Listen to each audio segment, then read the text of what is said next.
আসসালামু আলাইকুম ওয়া রাহমাতুল্লাহি ওয়া বারাকাতুহু।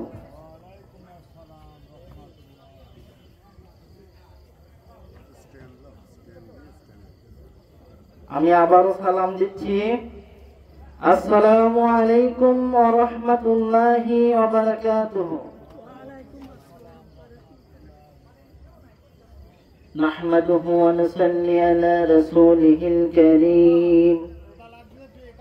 أما بعد فقد قال الله تعالى في كلامه المجيد والفرقانه الحميد: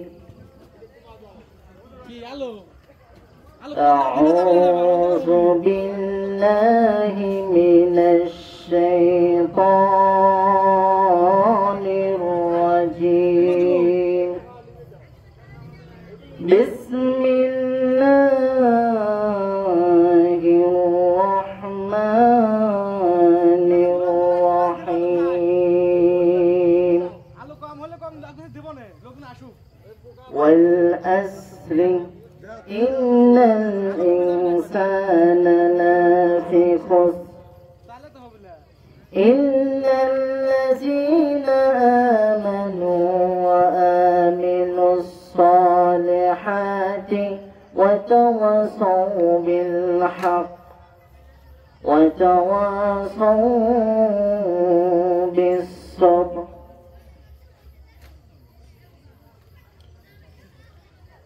ইমানের করো দাবি, ইমানের করো দাবি, কেমন মুসলমান তোমার নর ভরে ঈমান। পাঞ্জে গানা পড়লে সালাত খেয়াল করলে না, রসুলের তরিকায় তাহা হলো কি না। পাঞ্জে গানা পড়লে সালাত খেয়াল করলে না, রসুলের তরিকায় তাহা হলো কি না।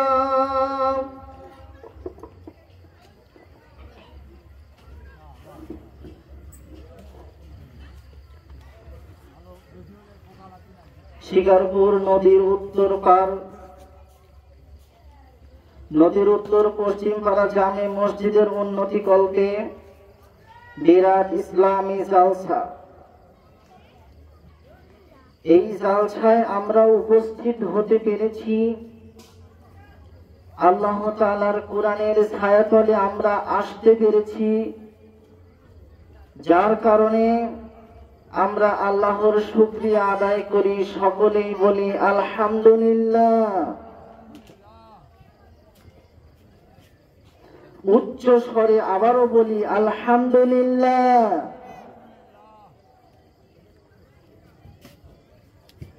আমাদের প্রিয় নবী হযরত মুহাম্মদ সাল্লাল্লাহু আলাইহি ওয়াসাল্লাম সর্বযুগের সর্বসেরা মানব, যিনি শেষ নবী, তারপরে আর কোন নবী আসবে না।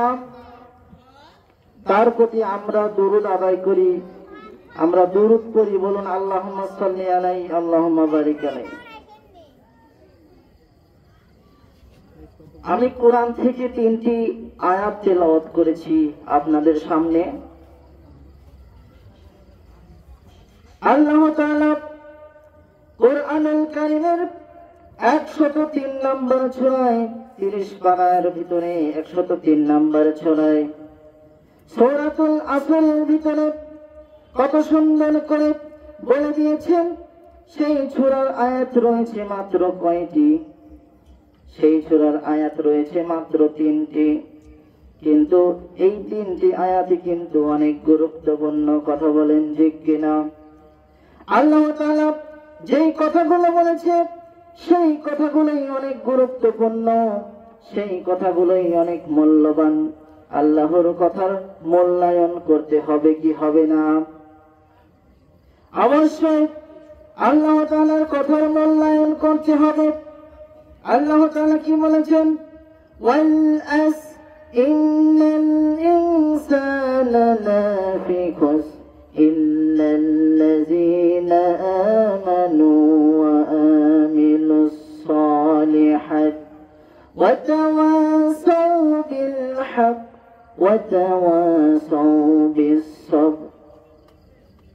আল্লাহ তাআলা সূরা আসরের 1 নম্বর আয়াতে বললেন অল আস, অর্থাৎ সময়ের কসম।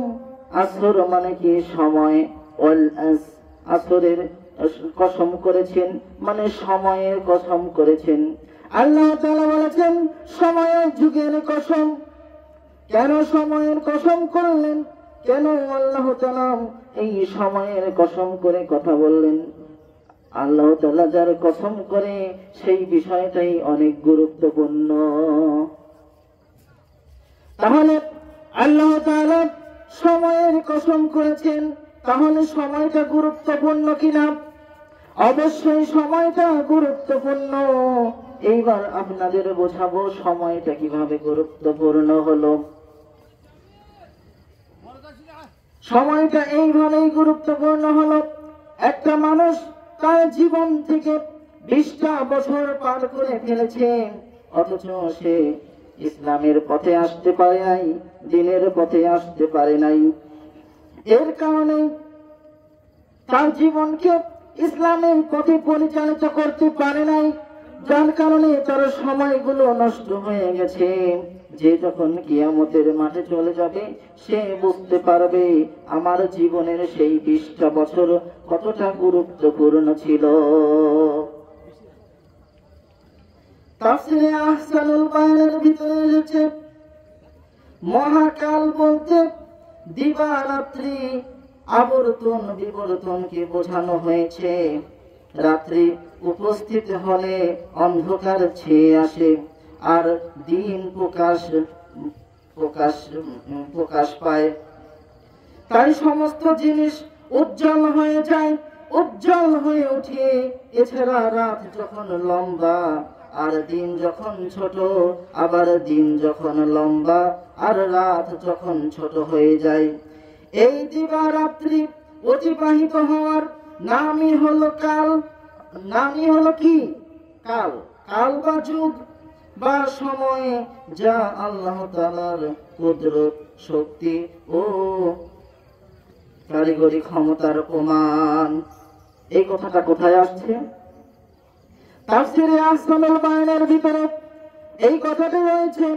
তাহলে আল্লাহ তাআলা সময়ের কত গুরুত্ব দিয়েছে, সময়ের অনেক গুরুত্ব দিয়েছে। আর আমরা দুনিয়ার মানুষগুলো সময়ের গুরুত্ব দিতে চাই না।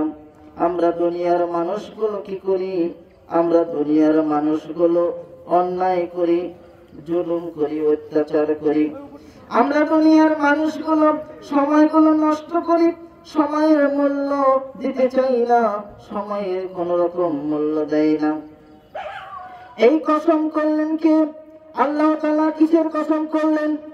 সময়ের কসম। আল্লাহ তাআলা বললেন ওয়াল আস, অর্থাৎ সময়ের কসম, সময় ও যুগের কসম। সময়ের গুরুত্ব বোঝার ব্যাপারে সময়ের গুরুত্ব কতটা, যে 20 বছর পার হয়ে গেল, যেই যুবকের আজও ইসলামের পথে আসতে পারলো না, আজও দ্বীনের পথে আসতে পারলো না, সে একদিন বুঝবে তার সময়ের মূল্য কত। একজন রোগী মানুষ, সেই মানুষটা গুরুদাসপুর গেল। ধরুন গুরুদাসপুর গেল, গুরুদাসপুর যাওয়ার পরে সেখান থেকে বলল নাটোর নিয়ে যান। নাটোর গেল, সেই রোগী অসুস্থ মানুষকে নিয়ে নাটোর চলে গেল। নাটোর যাওয়ার পরে বলল রাজশাহী নিয়ে যান। রাজশাহী নিয়ে গেল।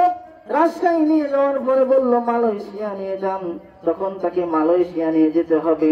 তার সময় অতীত কম, যে সে হয়তো বা গেলে আর 1-2টা মাস বাঁচতে পারে। এমন সময়, এমন তার জীবনের সময় ঘনিয়ে এসেছে। সেই ব্যক্তি এখন কি করবে? মালয়েশিয়ার জন্য তার টিকিট করতে হবে, ভিসা করতে হবে, পাসপোর্ট করতে হবে। এই পাসপোর্ট করতে করতে 1 মাস পার হয়ে গেল। হঠাৎ আজকে ধরুন মালয়েশিয়া যাবে। মালয়েশিয়া যাওয়ার সময় কি করবে? মালয়েশিয়া যাওয়ার সময় হঠাৎ করে সেই ব্যক্তিটা মারা গেল। মালয়েশিয়া নিয়ে যেতে পারলো না, তার চিকিৎসা করাতে পারলো না। তার পরিবার বুঝবে যে 1 মাসের কতটা গুরুত্ব।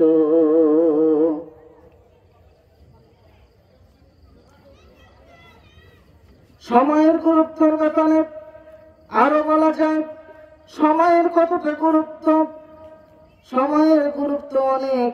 সময়ের গুরুত্বের ভিতরে আর একটা কথা বলা যায়, সেটা হলো আপনারা ইউটিউব ফেসবুকে একটা ভিডিও দেখেছেন হয়তোবা, সেই ভিডিওর ভিতরে কি দেখানো হয়েছে, একজন ব্যক্তি দৌড়াচ্ছে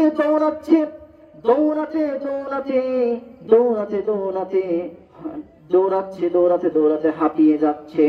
তার পিছনে একটা বাঘ তাকে তাড়া করেছে, তার ক্লান্তি চলে আসছে, তারপরেও জীবনের আপ্যায়ন চেষ্টা নিয়ে সে দৌড়াতে হঠাৎ করে তার গাড়ির সামনে চলে এলো। তার গাড়ির সামনে এসে তার গাড়ির ভিতরে প্রবেশ করে দরজাটা আটকায় দিল। দরজাটা আটকে দেওয়ার সাথে সাথে সেই বাঘ সেখানে থাবা দিল, কিন্তু সেইখানে গাড়ির গ্লাস থাকার কারণে, গাড়ির সেফটি থাকার কারণে সেই বাঘটা তাকে ধরতে পারলো না। শুধু 1 সেকেন্ড সময়ের জন্য সেই বাঘ সে ব্যক্তিকে ধরতে পারলো না। সেই ব্যক্তি বুঝেছে তার জীবনের একটা সেকেন্ড কতটা গুরুত্বপূর্ণ, তার জীবনের একটা সেকেন্ড কতটা গুরুত্বপূর্ণ সেই ব্যক্তি ভালো করে বুঝতে পেরেছেন। এর কারণে আল্লাহ তাআলা সময়ের গুরুত্ব দিয়ে বলেছেন ওয়াল আস, অর্থাৎ সময় যুগের কথা। আমার ভাইরা, সময় যুগের কসম করে বললেন, এই সময়ের কসম করে বললেন। আর সময়ের গুরুত্ব যে আমরা দেই না, দুনিয়াতে পাপ করি, অন্যায় করে, জুলুম করি, যেদিন আখিরাতে চলে যাব সেদিন আমরা বুঝতে পারবো সময়ের গুরুত্ব কত। এমন করে একজন ব্যক্তি আখিরাতের ময়দানে তার বিচার নেওয়া হবে, তার হিসাব নেওয়া হবে। তখন আল্লাহ তাআলা বলছে, এই ব্যক্তি তুমি আমার কাছে আসো, আমার কাছে তোমার হিসাব দাও। তখন তার হিসাব তুলে ধরা হলো, তার হিসাবগুলো তুলে ধরা হলো।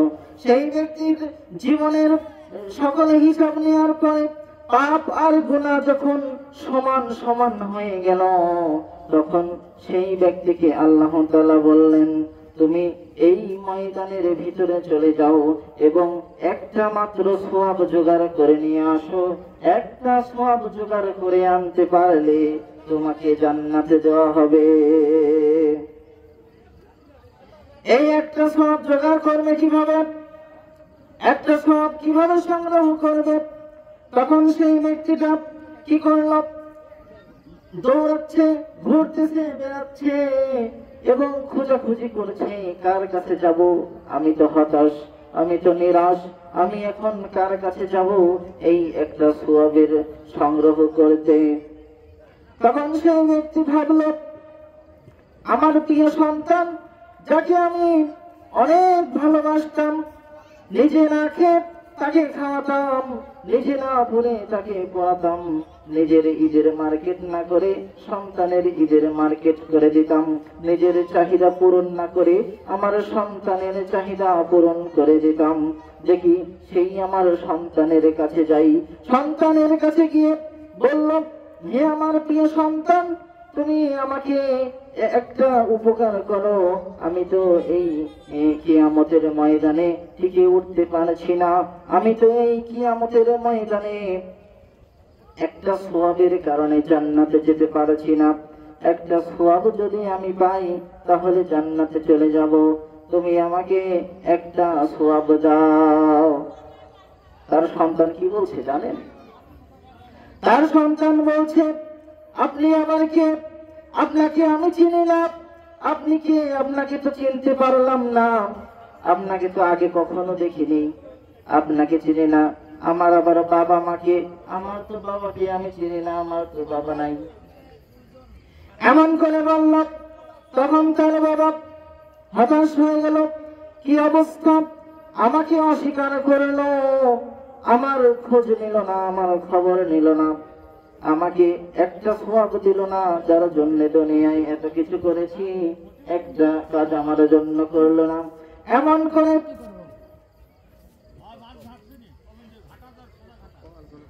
করে একটা সওয়াব পেল না। তখন ভাবলো যাই আমার সহধর্মিনী আমার স্ত্রীর কাছে যাই, আমার স্ত্রীর কাছে গেলে হয়তোবা একটা ফল পাওয়া যাবে। আবার চলে গেল স্ত্রীর কাছে। স্ত্রীর কাছে যাওয়ার পর তার স্ত্রীকে বলল, হে আমার স্ত্রী, দুনিয়াতে আমার জীবনের চাহিদা পূরণ না করে তোমাদের জীবনের চাহিদা পূরণ করেছি, তোমাদের জন্য অনেক কাজ করেছি, তুমি আমাকে একটা কাজ করো। আমি তো একটা বিপদে পড়েছি, আমার সওয়াব আর পাপ সমান সমান হয়ে গেছে। আল্লাহ তাআলা আমাকে বলেছে, তুমি যাও, তুমি গিয়ে তোমার সওয়াব নিয়ে আসো, একটা মাত্র সওয়াব নিয়ে আসো, একটা সওয়াব নিয়ে আসলেই তোমাকে জান্নাতে দেওয়া হবে। তখন তার স্ত্রী বলল, আপনি কে? আপনাকে আমি চিনি না, আপনাকে চিনতে পারলাম না, আপনি আবার কে? দুনিয়াতে তো আমার বিয়েই হয় নাই, তাহলে আমার স্বামী কোথা থেকে আসবে? তার স্ত্রী অস্বীকার করে দিল। তখন ব্যক্তিটি হতাশ হয়ে গেল, সন্তানও আমাকে ফিরিয়ে দিল, আমার স্ত্রীও আমাকে ফিরিয়ে দিল। সে হতাশ হয়ে ভাবছে, চিন্তা করছে, চিন্তা করতে করতে ভাবলো, বাবা মা তো কখনোই পর হয় না, এইবার চাই আমার বাবার কাছে যাই। বাবার কাছে চলে গেল। বাবার কাছে যাওয়ার পর বাবাকে বলছে, হে আমার পিতা, তুমি আমাকে এত ভালোবেসেছো, দুনিয়াতে আমাকে লালন পালন করেছো, তুমি আমাকে দুনিয়াতে এত দেখিয়েছো যে তুমি নিজে না খেয়ে আমাকে খাওয়াইয়েছো, তুমি নিজে না পড়ে আমাকে পড়াইয়েছো, তোমার মতো ভালোবাসা আর কোথায় পাবো? তোমার কাছে একটা জিনিস চাই, আমার মাত্র একটা সওয়াব কম পড়ছে জান্নাতে যাওয়ার জন্য, তুমি আমাকে একটা সওয়াব দাও, আমি জান্নাতে যেতে চাই। তখন সেই ব্যক্তির বাবা বলছে, তুমি আমার কে? তোমাকে চিনি না, তোমাকে তো চিনতে পারলাম না, আমার তো দুনিয়াতে আমি বিয়েই করি নাই, তাহলে আমার সন্তান কোথা থেকে আসে? না না, তুমি আমার সন্তান না। এমন করে সেই ব্যক্তিটাও তার সন্তানকে নিষেধ করে দিল, বলছে, আমার জীবন নিয়ে এই টানাটানি, তুমি আমার কে? আমি জান্নাতে যেতে পারবো কি পারবো না কোনো হিসাব নাই, আর তুমি এসে আমার কাছে সওয়াব চাইছো, না যেতে পারবো না, আমি তোমাকে চিনি না, চলে যাও, দূর হয়ে যাও। এইবার ভাবলো, দুনিয়াতে সবচেয়ে বেশি ভালোবাসে আমার মা, সবার মা, সবার মা সবাইকে খুব ভালোবাসে। ভাবলো সবাই ফিরিয়ে দিতে পারে, সবাই আমাকে না বলে দিতে পারে, কিন্তু আমার মা কখনো আমাকে ফিরিয়ে দিতে পারবে না, আমার মা কখনো আমাকে দূরে সরিয়ে দিতে পারবে না। এইটা ভেবে মায়ের কাছে চলে গেল। মায়ের কাছে গিয়ে বলল, ও আমার মা, ও আমার জন্মদাতা মা, তুমি আমাকে, আমি বিপদে পড়েছি, আমাকে একটি মাত্র সওয়াব দাও, একটা সওয়াব দিলেই আমি জান্নাতে যেতে পারবো, আল্লাহ তাআলা আমাকে জান্নাতে দিবে। সেই ব্যক্তি তার মাকে বলল, তার মা শুনে বলছে, তুমি কে? তোমাকে চিনি না, তুমি দূর হয়ে যাও, তুমি সরে যাও, তুমি চলে যাও, তোমাকে আমি চিনি না, আমার দুনিয়াতে বিয়েই হয় নাই, আমার আবার সন্তান কোথা থেকে আসে? ওই ব্যক্তিটা হতাশ হয়ে গেল, ওই ব্যক্তিটা চিন্তিত হয়ে গেল, হায় হায় হায়, আমার সন্তান, স্ত্রী, বাবা মা কেউ আমাকে সওয়াব দিল না, এই দুনিয়াতে কেউ, এই কিয়ামতের ময়দানে কেউ আমাকে সওয়াব দিল না, আমাকে অন্য আবার কে দিবে? কে আমাকে সওয়াব দিব? পাগলের মতো ছুটছে, পাগলের মতো দৌড়াচ্ছে, কিয়ামতের ময়দানে ছুটছে আর বলছে, আরে ভাই কে আছো? কে আছো? আমাকে একটা সওয়াব দাও, কে আছো? আমাকে একটা সওয়াব দাও।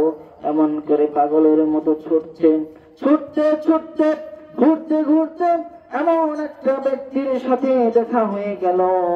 ওই ব্যক্তি বলল, ভাই তোমার কি হয়েছে? তুমি এত দৌড়াচ্ছ কেন?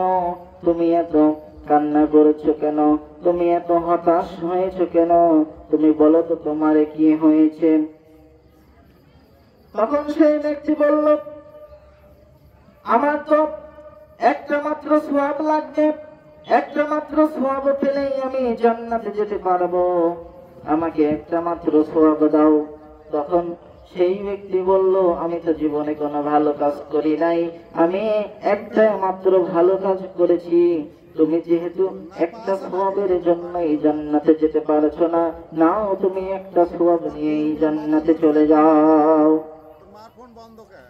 তখন সেই ব্যক্তি একটা সওয়াব নিয়ে এসে আল্লাহ তাআলাকে বললেন, হে আল্লাহ, তুমি তো আমাকে জান্নাত দিতে চেয়েছিলে একটা সওয়াবের মাধ্যমে, একটা সওয়াব অর্জন করার মাধ্যমে, আমি একটা সওয়াব চেয়ে নিয়ে এসেছি, তুমি এখন আমাকে জান্নাতে দাও।